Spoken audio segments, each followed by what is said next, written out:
ليكن يومك للشعب ودادا ليكن حبك للأرض مداد قلم أنت فكم عبرت عنا وبنيت المجد أطوادا شداد أنت يا ملهم شعب أن يبروا عشت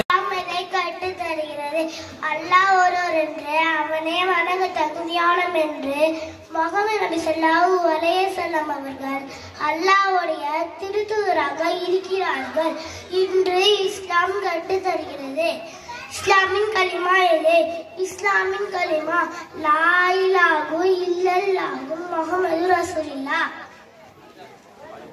நம்மளையும் சந்திரன், சூரியன், வானம், பூமி மற்ற அனைத்து பொருட்களையும் படைத்தவன் யார்? நம்மளையும் சந்திரன், சூரியன், வானம், பூமி மற்ற அனைத்து பொருட்களையும் படைத்தவன் அல்லாஹ். நம்மளுக்கு உணவே கொடுப்பவன் யார்? நம்மளுக்கு உணவே கொடுப்பவன் அல்லாஹ். நம்மளுக்கு உயிர் இருக்கணும் மன்னிக்க செய்வன் யார்? நம்மளுக்கு உயிர் இருக்கணும் மன்னிக்க செய்வன் அல்லாஹ்.